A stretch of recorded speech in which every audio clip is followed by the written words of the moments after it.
Ok, parfait. Welcome to the Sikivu podcast with Rumishael Ulomi, a place where you get a chance to grow and strengthen your faith while impacting the world. Talking faith, life and work, business, leadership and theology, sharing experts, building smart relationships and serving God's kingdom. Welcome and get ready. Ooh, listen closely now. Every voice holds a world, a quiet universe unfolding. A sacred space where truths are heard and stories find their home. This is Sikio, Sikivu. Sikio, Sikivu. Let the journey of profound listening begin.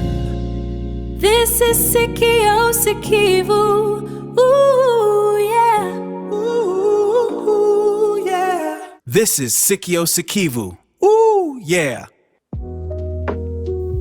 Hi, I'm Rumishael Ulomi and welcome back to our series, The Steward's Paycheck. In our first two episodes, we talked about cold, harsh, dignified wages and fair bonuses. But today I want to talk about a currency that many leaders completely overlook.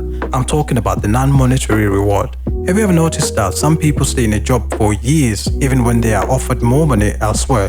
And have you seen others quit high-paying jobs because they were miserable? Money attracts talent, but growth, rest and investment retains talent.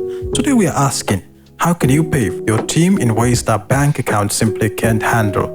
In my 10 years in HR, I've learned that Hidden Paycheck has two sides.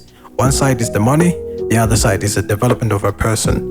As a leader, whether you're a CEO or a bishop, you are not just a payer of wages, you are a steward of potential. Let's start with the first step. The first step is paying in growth, the talent investment. One of the greatest rewards you can give a professional is a future. When you invest in a staff member training or when you take the time to mentor them, you're increasing their market value. For the corporate leader, a seminar, a certificate, or even 30 minutes of your time as a mentor is often worth more than 5% raise. You are saying, I believe in you, I believe in who you are, and I believe in who you are becoming. To the church leader, are you training your ushers and administrators to be leaders or just helpers? Investment is a sign of honor.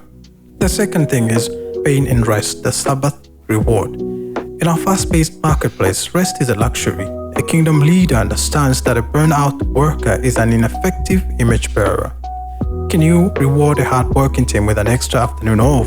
Do you respect their Sabbath by not calling them with a work problem on their day of rest? The reward of peace. Creating a workplace where there is no shouting and no toxic threat is a massive non-monetary benefit. And the third issue is spiritual investment, the ultimate benefit package. This is where the Sikivu mindset really shines. We pay our team by praying for them, by checking on their families, by being a listening ear when they are grieving. In the corporate world, this is called employee wellness. In the kingdom, it's called shepherding. When an employee knows that their boss actually cares about their soul, they don't just work for you, they build with you. Friends, don't let your HR strategy be limited to a bank transfer.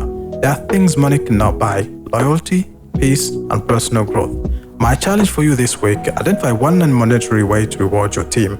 Is it a thank you note, a training opportunity, or maybe just letting them go home early to be with their children and spend time with their family?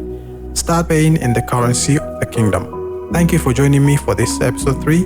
For more insight on leading with heart, visit me at www.sikivu.com. I am Rumishael Ulomi. Until next time, listen with purpose and invest with a kingdom heart. I'm wishing you all the best. Let's catch up again in episode 3. Thank you for listening and supporting the Sikivu with Rumishael. For more of such inspiring messages, stories, and news, visit www.sikivu.com. Tune in your frequency toward God's kingdom. Be inspired, be motivated, be transformed.